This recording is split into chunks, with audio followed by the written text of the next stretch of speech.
सब और मैं हूं आपके साथ रूपाली शर्मा। तो चलिए बुलेटिन की शुरुआत करते हैं। रुद्रपुर के नवनिर्मित बहुउद्देश्य हॉल में खेल मंत्री रेखा आर्या ने 38वीं राष्ट्रीय खेलों की हैंडबॉल प्रतियोगिता का शुभारंभ किया। इस मौके पर उन्होंने कहा कि राष्ट्रीय खेलों की तैयारी के लिए इस बहुउद्देश्य हॉल का निर्माण किया गया है।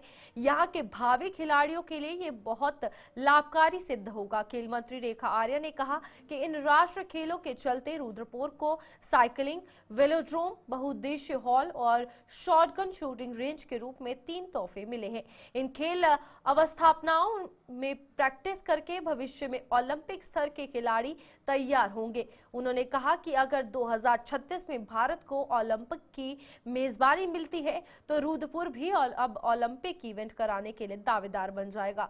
खेल मंत्री ने कहा कि इस हॉल में पहली प्रतियोगिता राष्ट्र खेलों की हो रही है। ऐसे में अगर खिलाड़ी कोई नेशनल रिकॉर्ड तोड़े तो सही मायने में इस बहुउद्देश्य हॉल का सबसे अच्छा उद्घाटन होगा। इस अवसर पर खेल मंत्री रेखा आर्य ने सभी प्रदेशों की टीमों से परिचय प्राप्त किया और उनसे यहां मिल रही खेल व अन्य सुविधाओं के बारे में जानकारी हासिल की। रुद्रपुर के अपने इस मल्टीपर्पज़ हॉल में हम विगत जब ये बन रहा था तब से लेकर कई बार यहाँ आगमन आप लोगों के साथ में हुआ है, निरीक्षण आप लोगों के साथ में हुआ है और आज इवेंट का आयोजन करने में ये मल्टीपर्पज़ हॉल आज सक्षम हो गया है। तो ये देखते हुए बेहद प्रसन्नता हो रही है कि आज 38th नेशनल गेम का हैंडबॉल की शुरुआत करने का आज यहाँ पर मौका मिला है। निश्चित रूप से हमारे विभिन्न राज्यों से आए हमारे खिलाड़ी, चाहे वो महिला हो चाहे वो पुरुष हो, तो आज सबसे संवाद भी हुआ है। एक अच्छी शुरुआत यहाँ से हो रही है। आने वाले समय में भी इस प्रकार के इवेंट्स यहाँ पर होते रहेंगे, ये आज के इस दृश्य से ऐसा प्रतीत होता है। तो मैंने सभी खिलाड़ियों को आज शुभकामनाएं दी हैं और हमारे उत्तराखंड खिलाड़ियों से ये अपेक्षा करी है वो खेलने के साथ में गोल्ड मेडल लेकर आए, ताकि जो है हैंडबॉल का भी भविष्य आने वाले समय के लिए, आज वो राष्ट्रीय स्तर पर है, कल को अंतर्राष्ट्रीय स्तर पर जाएंगे, तो निश्चित रूप से उनके लिए भी और प्रदेश के लिए भी जो है हम सबको गौरवान्वित करने का एक अद्भुत क्षण उनके द्वारा प्राप्त हो सकता है। उत्तराखंड में चल रहे 38वें राष्ट्रीय खेल का समापन 14 फरवरी को हल्द्वानी स्थित गोलापार स्टेडियम में होगा। समापन समारोह में केंद्रीय गृह मंत्री अमित शाह शिरकत करेंगे। इसे लेकर शासन से लेकर प्रशासन स्तर पर तैयारियां तेज कर दी गई हैं। वहीं विशेष प्रमुख सचिव खेल अमित सिंह ने बताया कि उत्तराखंड में चल रहे 38वें राष्ट्रीय खेल का समापन 14 फरवरी को हल्द्वानी स्थित गोलापार स्टेडियम में होगा। समापन समारोह में केंद्रीय गृह मंत्री अमित शाह शिरकत करेंगे।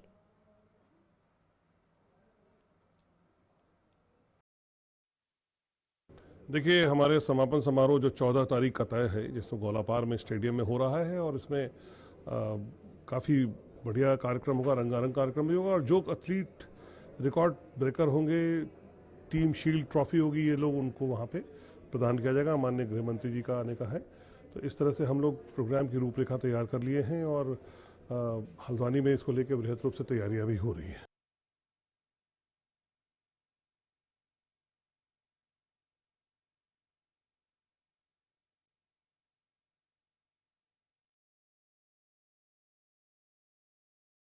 जहां पर आपको बता दें नियुक्ति पत्र समारोह जो है वो किया जा रहा है, जहां पर विभिन्न विभागों में लोग जो है वो अधिकारी जो है नियुक्त हुए हैं। उन्हें सीएम पुष्कर सिंह धामी नियुक्ति पत्र वितरण जो है वो कर रहे हैं और इस समारोह में वे शामिल हुए हैं। कोचिंग कर रहे थे, कभी कुछ कर रहे थे, फिर करते करते जो है ग्रेजुएशन कर लिया, पोस्ट ग्रेजुएशन कर लिया और मेरे से मीडिया के लोग कई बार पूछते हैं कि अब तो आप 2 बार चीफ मिनिस्टर हो गए जी, आप ये हो गए वो हो गए, आप अब आगे क्या बनना चाहोगे? तो मैं उनसे कहता हूं कि मैंने बचपन से, क्योंकि मैं एक सामान्य परिवार में पैदा हुआ, मैं जैसे गणेश जोशी खुद सैनिक है, मैं सैनिक का बेटा हूं, तो मैंने कभी भी बचपन से ये नहीं सोचा कि मैं कुछ बनूंगा। और मैंने अभी मेरे से मीडिया में जब पूछा कि साहब आप क्या बनना चाहते हो, तो मैंने उनसे कहा कि मैंने कभी ये नहीं सोचा कि मैं कुछ बनूंगा, लेकिन मैंने हमेशा एक बात जरूर सोची कि मैं कुछ न कुछ करूंगा। और आज भी मैं ये सोचता हूं कि हम कुछ बनने के लिए नहीं है, हम कुछ करने के लिए हैं। तो ये सब बातें मैंने इसलिए जोड़ी कि मैंने माता पिता से लेकर तमाम लोग जो हमारी शुभकामनाएं करते हैं, उनका भी आत्मविश्वास कम हो रहा था, क्योंकि नौकरियां जो मिलती थी भाई भतीजावाद से, रिश्वतखोरी से, नकल से, अकल वालों को नहीं मिलती थी, नकल वालों को मिलती थी। तो स्वाभाविक है जब रिजल्ट आते थे, क्या हुआ, अच्छा, जब कोई बात नहीं, रिजल्ट जब आते थे तो रिजल्ट देखकर उनके मन में हताशा निराशा होती थी, और उसका परिणाम था कि लगातार उनके मनोबल में कमी हो रही थी। हमने इस चीज को बदला।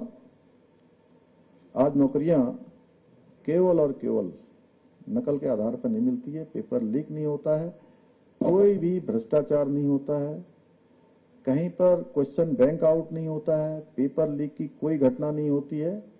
अब योग्यता, क्षमता और प्रतिभा और मेरिट के आधार पर नौकरी मिलती है।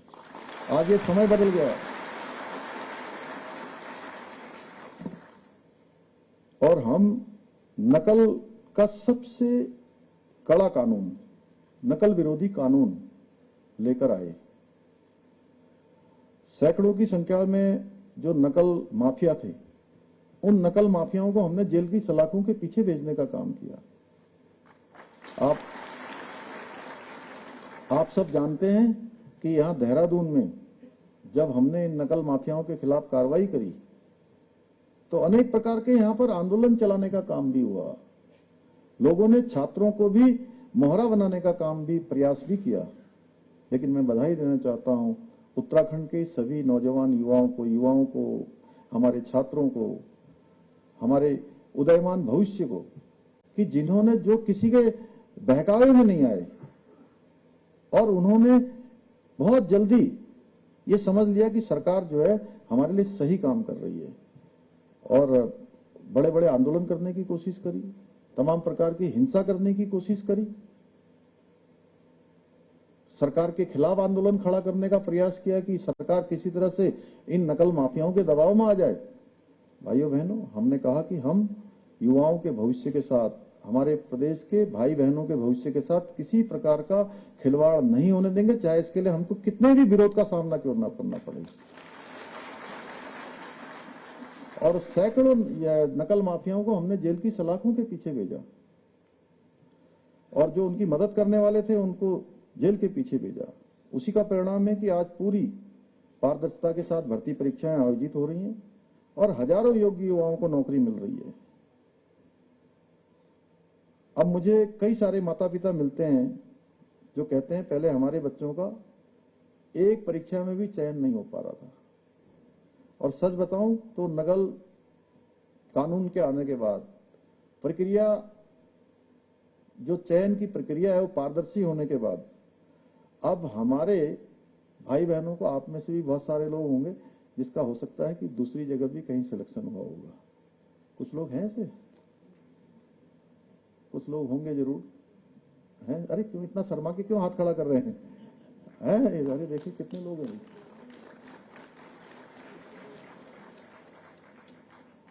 और मैं सच में बताऊं तो वैसे मैं एक दो बार और बता चुका हूं।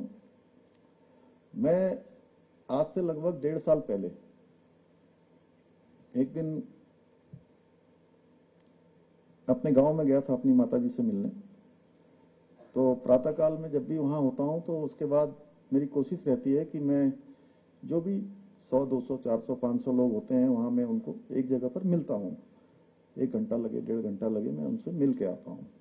तो मैं उनसे मिलने के लिए एक लाइन से ऐसे जा रहा था, तो मैं जब कक्षा 10 में पढ़ता था, एक हमारे यहाँ पॉलीप्लेक्स फैक्ट्री है खटीमा में। आप तो अच्छे से जानते हैं डॉक्टर नीरज खैरवाल जी, वो मेरे घर को जाते समय बाएं हाथ में जो फैक्ट्री है, आप भी जानती होंगी, लोहिया हेड जाते हुए। हाँ, तो वहां उस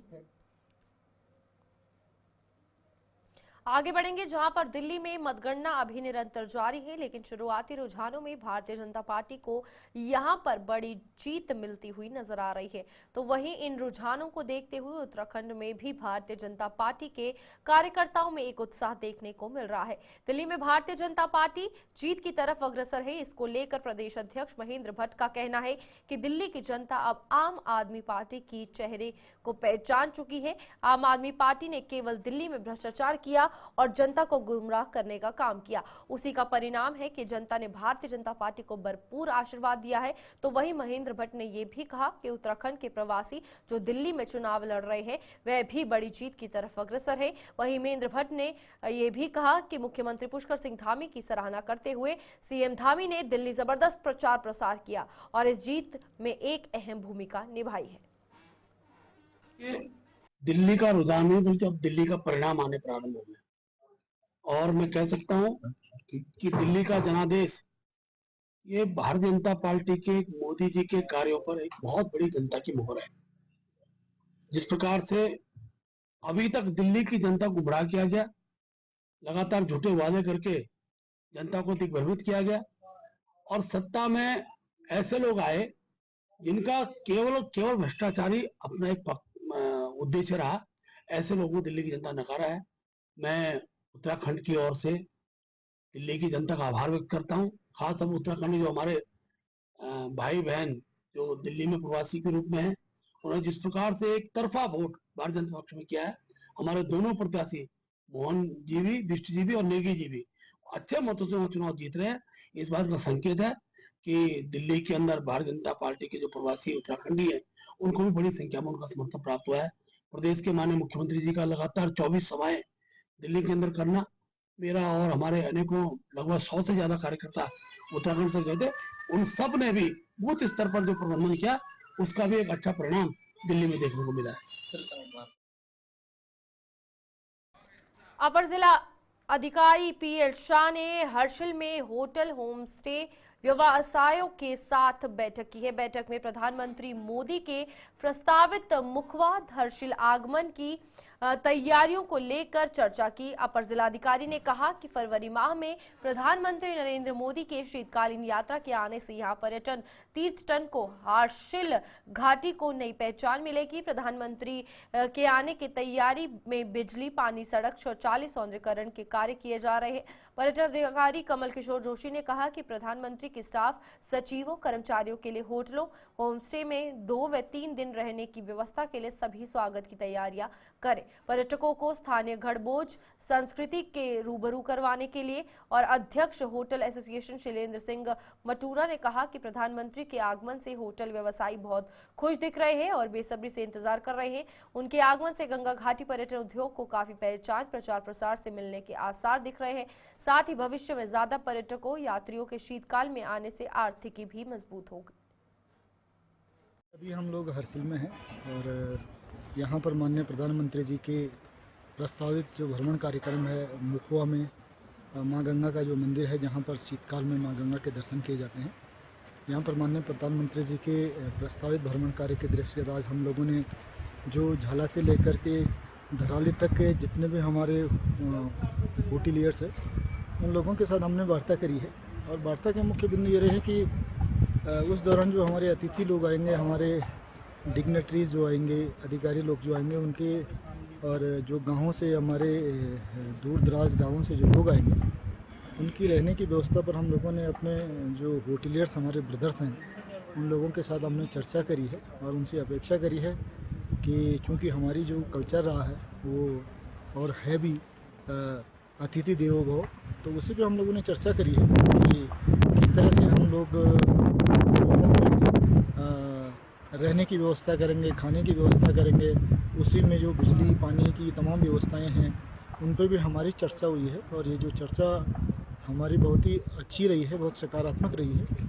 और हमारे जो होटल एसोसिएशन है उत्तरकाशी का, उसका हमें पूर्ण सहयोग मिला है और सभी लोग इसमें कोऑपरेशन करेंगे, क्योंकि पहली बार माननीय प्रधानमंत्री जी उत्तरकाशी ज़िले के मुखवा में भ्रमण करेंगे, तो ये हम लोगों के लिए सौभाग्य की बात भी है। जिला प्रशासन के द्वारा आज हर्सिल में होटलेशन के तमाम स्टेक होटलियर्स के द्वारा के साथ एक बैठक की गई है, जिसमें प्रधानमंत्री मोदी जी के आगमन की जो तैयारियां हैं प्रस्तावित, उसके स्वागत के लिए बैठक आहूत की गई, जिसमें हमारे होटल और होम स्टे के ओनर्स यहाँ पर आए और उन्होंने प्रधानमंत्री जी के आने के लिए यहाँ पर बेसब्री से उनका इंतज़ार कर रहे हैं और स्वागत की तैयारियां कर रहे हैं। और उनके जितने भी स्टाफ्स और सचिव महोदय, मंत्री महोदय, मुख्यमंत्री महोदय यहाँ पर आएंगे, उनके यहाँ पर रहने की व्यवस्थाएं कर रहे हैं। और हमने भी सभी को ये सूचनाएं दी हैं कि अपने अपने होटल्स को इन तैयारियों के लिए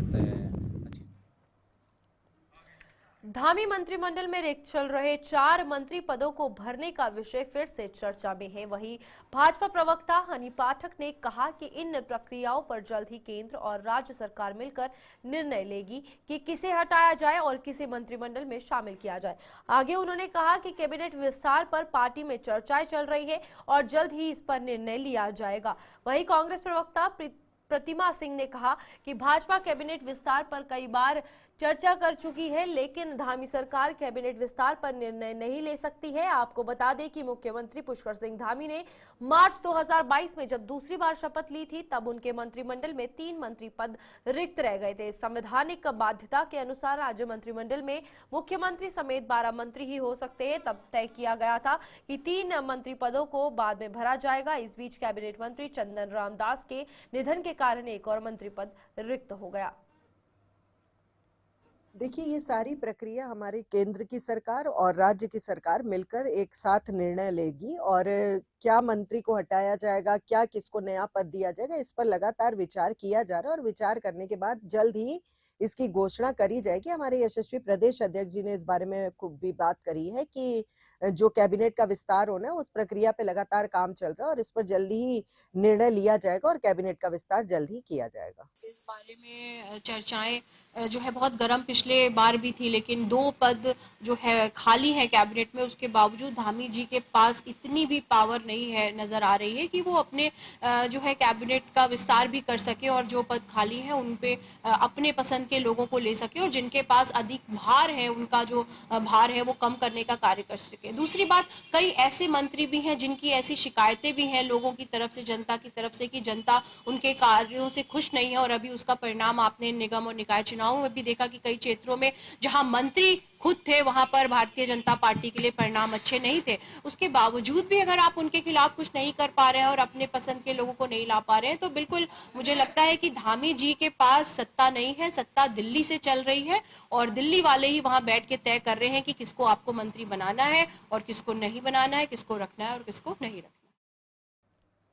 उत्तराखंड बीजेपी की प्रदेश अध्यक्ष मार्च तक बदले जाने की बात चर्चा में चल रही है। वहीं कांग्रेस प्रवक्ता गरिमा दसौनी ने महेंद्र भट्ट पर हमला करते हुए कहा कि इस प्रदेश को महेंद्र भट्ट जैसे नफरती व्यक्ति से निजात मिलनी चाहिए। महेंद्र भट्ट इस प्रदेश के लिए हानिकारक है। चाहे महेंद्र भट्ट जब विधायक थे या अब जब वे प्रदेश अध्यक्ष है, उनका वक्तव्य प्रदेश के लिए हमेशा हानिकारक रहा है। प्रदेश अध्यक्ष बनने के बाद वे छोटे छोटे नफरत फैलाने वाले एजेंडे पर काम कर रहे हैं। आपको बता दें कि उत्तराखंड में भारतीय जनता पार्टी को मार्च के पहले सप्ताह में नया प्रदेश अध्यक्ष मिल सकता है। निकाय चुनावों के कारण स्थगित हुई सांगठनिक चुनाव प्रक्रिया को एक बार फिर गति मिल गई है।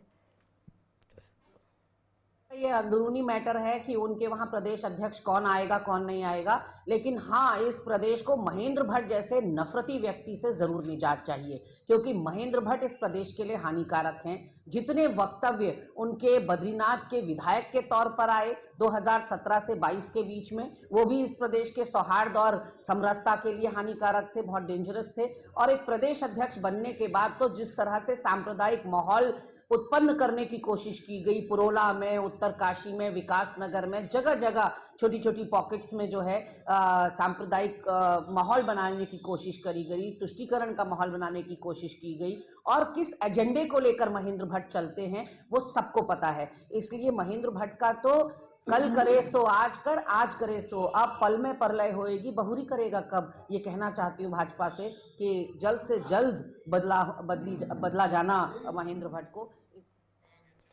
विकासनगर नगरपालिका के 2 सफाई कर्मचारियों के साथ खनन माफियाओं ने मारपीट की।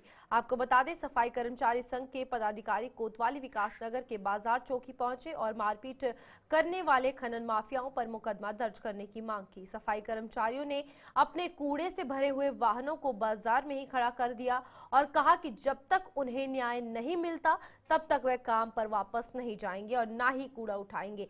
ये मामला विकास नगर कोतवाली की यमुना नदी खादर बस्ती नंबर 1 पुल का है, जहां ये सफाई कर्मचारी कूड़े से भरी वाहनों को खाली करने के लिए टचिंग ग्राउंड जा रहे थे।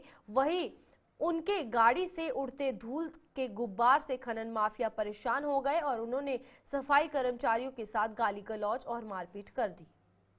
ये हमारे साथ मारपीट की इन्होंने खनन माफिया वालों ने। ये बहुत ज्यादा गुंडागर्दी दिखा रखी है इन्होंने अपनी। क्यों करी मारपीट? हमारी गाड़ी जा रही थी, आगे से चली हुई, पीछे धूल उड़ रही थी गाड़ी की। वो बाइक से आ रहा था अपनी बुलेट से, उसने गाड़ी रोकी और सीधा गाली गलौज कह रहे धूल उड़ रही, तू आराम से नहीं चला सकता। गाली गलौज से उसने मेरे साथ बातचीत करी, तो मैंने उसे गाली गलौज के लिए मना करा, तो सीधा हाथापाई बोल रहा।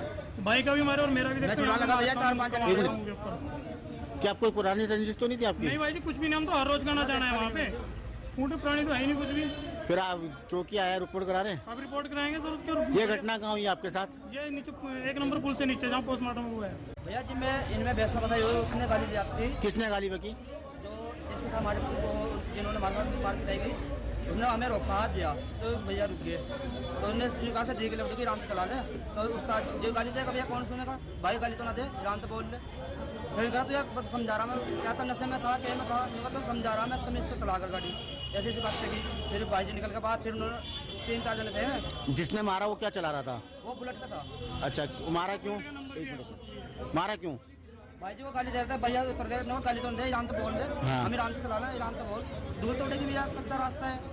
तो जैसे निकले ना, निकला तो छोटा तो होना, जैसे इन्हें कह रहा तो छोटा तो होना, तो कह छोटा नहीं होगा भाई। तो आज जो सफाई कर्मचारी आपके साथ भी मारपीट हुई? मैं छुड़वा लगाना नहीं, मैं 2-3 जने थे, उन्होंने मुझे पकड़ के उन्होंने मेरे को दिए। आज लगभग 11 बजे हमारे जीरो वेस्ट के कर्मचारी जो नगर पालिका से संबंधित है, कूड़ा डालने जाते हैं ट्रेचिंग ग्राउंड में, और ये PM हाउस है जहाँ पे पोस्टमार्टम होते हैं, उसके आसपास जब गाड़ी जाती है तो गाड़ी धूल उड़ती है, कच्चा रोड है। तो उधर से कुछ खनन माफिया आ रहे थे, उन्होंने कहा भाई धूल क्यों उड़ा रहा, और माँ बहन की गाली देने लगे। तो इनकी आपस में बहसा बसाई हुई, बहस के बाद उनके साथ मारपीट की, हमारे कर्मचारी से मारपीट की उन्होंने। तो आज हम इसके विरोध में हम यहाँ पे मुकदमा दर्ज कराने हैं और उनका मेडिकल भी हो रहा है, और आज हम मुकदमा दर्ज कराने हैं। क्या आश्वासन मिला? कुछ आश्वासन दिया आपको चौकी प्रशासन, पुलिस प्रशासन? मेडिकल कराने गए, और अगर नहीं दिक्कत तो फिर हम हड़ताल करेंगे। हम तो काम बंद कर दें, क्योंकि 30 वाक़ा है खनन मारपीट, हमारे साथ कर्मचारी से मारपीट कर रहे हैं। तो आज सफाई कर्मचारी सफाई नहीं करेंगे? बस अब तो जो सफाई होगी, अब तो जब तक। शपथ लेने के बाद काशीपुर नगर निगम के मेयर दीपक वाली ने गिरिताल के जीर्णोद्धार करने के उद्देश्य से सिंचाई विभाग के अधिकारियों के साथ आवश्यक बैठक ली। बैठक के बाद गिरी सरोवर का अधिकारियों और स्थानीय लोगों के साथ स्थलीय निरीक्षण किया गया। इस दौरान मीडिया से बात करते हुए मेयर दीपक वाली ने कहा कि गिरिताल सरोवर के 1.6 किलोमीटर क्षेत्र का जीर्णोद्धार कर इसे आकर्षक और भव्य बनाया जाएगा। काशीपुर से थोड़ी दूर पर स्थित कॉर्बेट पार्क की भव्यता को देखते हुए काशीपुर के गिरिताल सरोवर को इसका प्रवेश द्वार के तौर पर तैयार किया जाएगा, जिससे कॉर्बेट पार्क जाने वाले पर्यटक वहां जाते हुए यहां भी पर्यटन करने आएंगे। उन्होंने कहा कि सिंचाई विभाग के अधिकारियों के साथ इसका प्रस्तुतिकरण तैयार करने के लिए कहा गया है। जल्द ही उनके द्वारा तैयार प्रेजेंटेशन को सार्वजनिक किया जाएगा। इसके बाद अगर कोई सुझाव आएगा तो उस पर भी विचार किया जाएगा। उसके बाद DPR भेजकर बजट मिलते ही इसका जीर्णोद्धार कार्य शुरू किया जाएगा। नहीं, इसमें कहना कुछ नहीं है, मैं बता रहा हूँ कि गिरिताल को डेवलप करने का एक योजना है और सबका सपना है, काशीपुर वासियों का भी सपना है। तो आज सिंचाई विभाग के हमारे एक्शन साथ में है, जेई साथ में है, कई साथ में है और कंसल्टेंट साथ में है। इसको एक खूबसूरत तरीके से डेवलप करने की प्लानिंग कर रहे हैं, और एक बार एक थोड़ा सा प्रेजेंटेशन बन जाए फिर जनता के सामने रखेंगे और उनके सुझाव भी लेंगे, और जो भी बेहतर सुझाव आएंगे इसमें कैफेटेरिया भी डेवलप करेंगे, फाउंटेन विद लाइटिंग डेवलप करेंगे, बच्चों के लिए किड्स जोन बनाएंगे, लाइब्रेरी बनाएंगे, कुछ हट्स का भी प्रोविजन देंगे, और सारी जो लाइटिंग का उत्पादन है उसको सोलर के जरिए करने का प्रयास करेंगे।